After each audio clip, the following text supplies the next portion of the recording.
I want nothing to do with this Finance Bill 2024.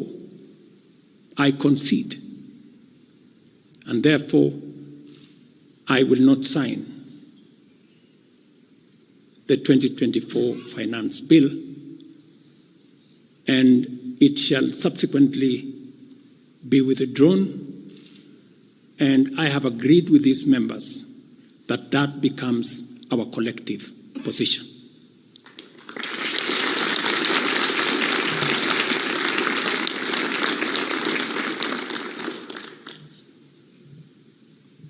Accordingly, there is need for us as a nation to pick up from here and go into the future. And I am therefore proposing that because we have gotten rid of the Finance Bill 2024, it is necessary for us to have a conversation as a nation going forward. How do we manage the affairs of the country together? How do we manage our debt situation together? How do we work on the budget with the deficits that now exist together? And as I committed last Sunday, I will be proposing an engagement with the young people of our nation, our sons and daughters, for us to listen to them. As I said on Sunday, listen to their views, listen to their proposals, their ideas, their concerns, and what they think we should do better as we go forward. I am also recommending a multi-sectoral, bipartisan, multi-stakeholder engagement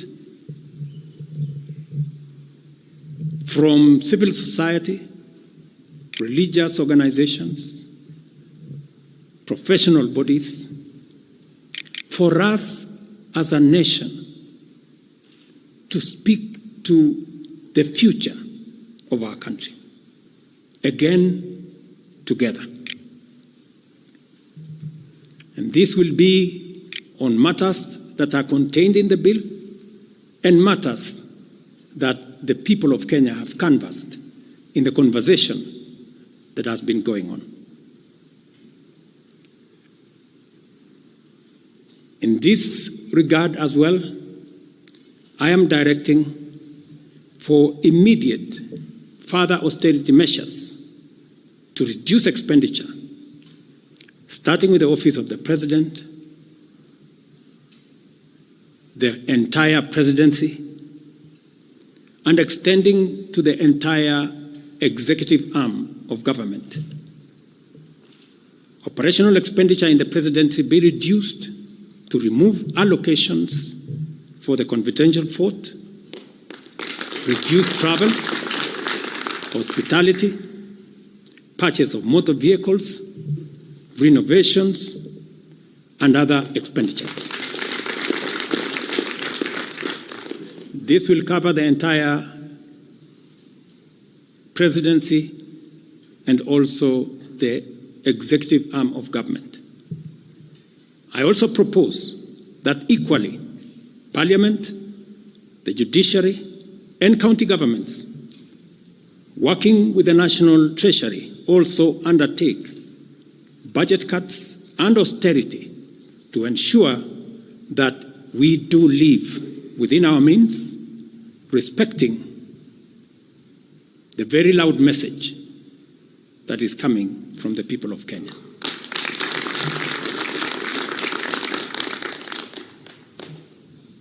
And let me confirm that I have discussed with many stakeholders. I will be meeting some of them shortly after this meeting on charting a way forward that makes sure that we carry the whole nation in this very very important journey as we go into the future as a country. Let me also confirm that as we deal with austerity, the loud message on dealing firmly, decisively, and expeditiously with corruption is a matter that we have discussed and we have agreed that it will take the front burner as we go into the future. We will continue to do this and carry out this very important conversation. And I want to remind us that we should proceed within the foundational principles upon which our nation is founded, namely constitutionalism, adherence to the rule of law, and respect for constitutional institutions. We must continue to operate within the parameters of the law. I thank you.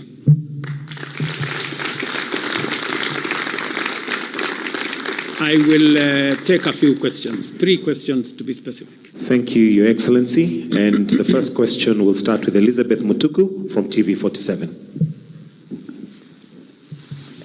Good evening. My question is on young leaders from the Gen Z generation who were abducted yesterday and the day before yesterday. What happens to that? Second, there were young people who were killed during the demonstrations. What do you speak of that as the head of state?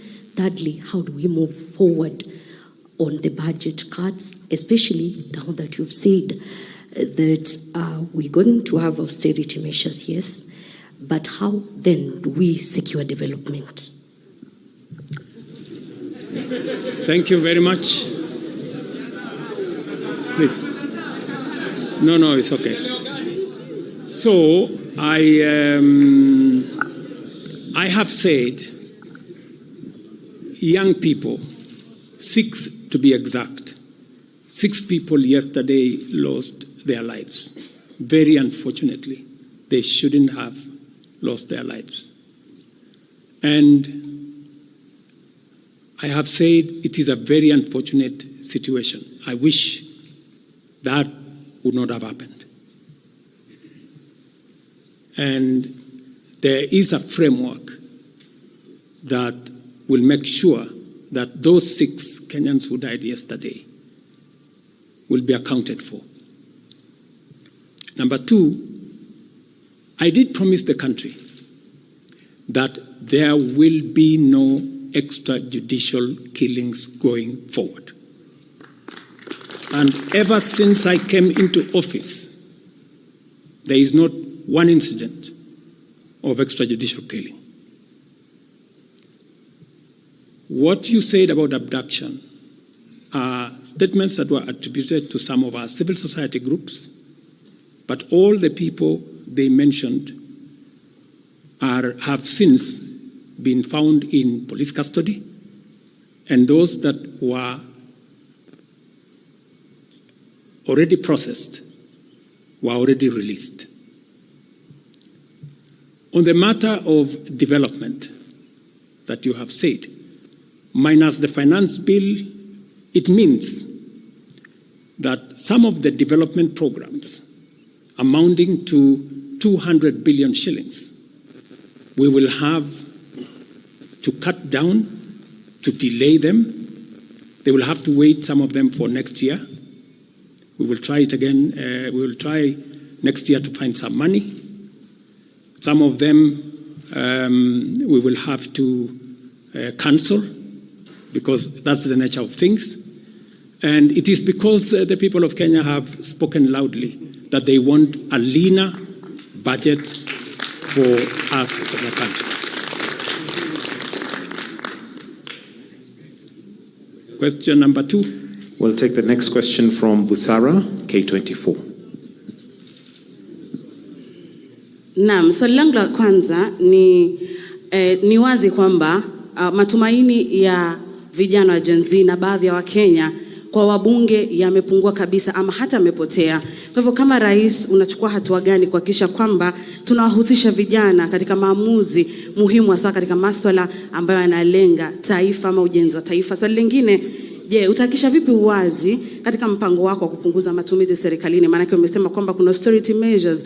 Je, kutakuwa na transparency? Na swali la mwisho, ningependa kujua kama pengine kutakuwa na fidia kwa wale ambao walifariki ama hususan kwa familia kwa wale ambao walifariki hapo jana, na je, serikali itasimamia malipo ya wale ambao hospitalini hivi sasa wanapokea matibabu kutokana na majeraha waliopata hapo jana? Asante. Thank you very much.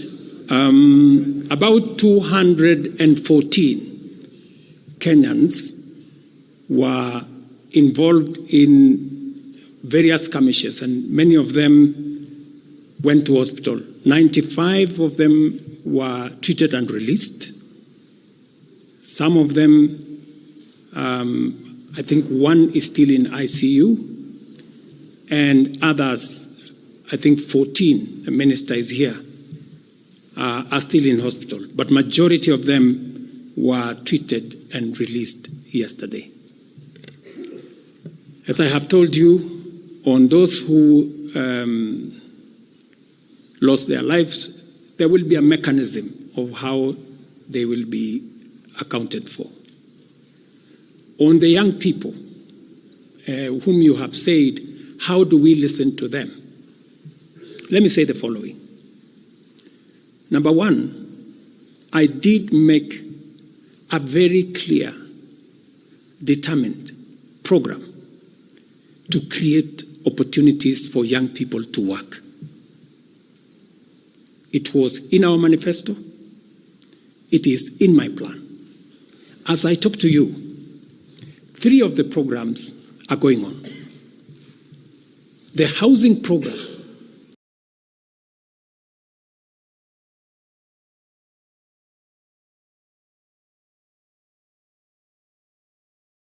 today has 160,000 surveyors, plumbers, masons, carpenters, artisans, transporters, accountants. We have 160,000 young people working because I did take the decision that if we don't deal with millions of young people out of school, out of college, who have certificates and they don't have jobs, they will soon become a very big challenge for us as a country, as we are witnessing at the moment. All the young people you see, they are looking for opportunity. They are looking for jobs. And that is why our housing program, once it is fully rolled out, we will have a minimum of 500,000 young people working in our housing program. Number 2, I have been very clear on making sure that additional to our housing program is our digital infrastructure, the digital superhighway, the digital hubs, and the whole ecosystem of what we are doing in creating digital jobs.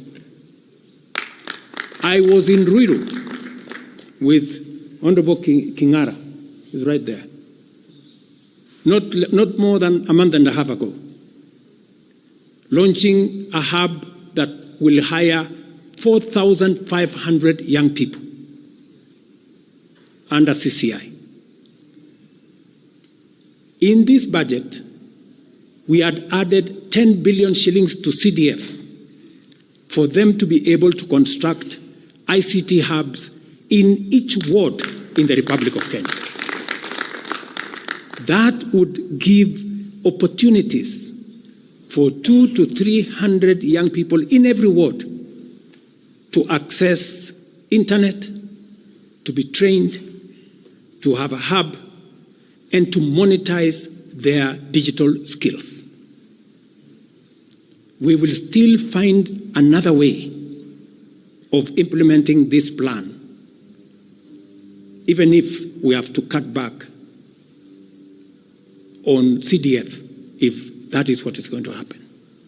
Again, because we believe that young people deserve opportunity. As I talk to you, we've just concluded 3 bilateral agreements, one of them with Germany, on export of labor. Because we have negotiated with many countries who are interested in the high skills of Kenyan labor. And we have an ecosystem, we now have a plan on how we are going to make sure that the young people in Kenya get opportunities to work either in Kenya or outside Kenya. In fact, just last week, I saw on the headlines of one of the dailies, there was a gentleman from my village. He was put on the headline. And he said he operated from where I used to operate selling chicken. That's why they put him in the headline. And his complaint was, you see, the president has not done well because in this village, many people are going to look for jobs outside Kenya. That gentleman did not know that those people in our village that have gone to Saudi Arabia or UAE, I am the one who supported the program for them to go as part of the export of labor. So he thought that those people were going away because there were no jobs in Kenya. But it is part of this plan I have kept on talking about, because I think it was called Misoy or somebody. If you go and check the headline, I think of last week, Thursday or Friday, he was there. He didn't know, the good young man, that I think we have almost 500 or 400 and something people around that village that have actually gotten jobs outside Kenya. And they are changing that village. And that is actually an admission by that gentleman that our plan on export of labor is working. And number two, that when we committed ourselves to making sure that we create opportunities for young people to work, we meant it. So we have a program on housing, we have a program on digital jobs, we have a program on export of labor, we have a program on the whole manufacturing sector. Let me give you another example. Now I'm talking this as a leader. We deliberately, last year, said we cannot continue to import products that we can manufacture in Kenya. One of them was clinker, cement, furniture, steel. What has happened the last 1 year?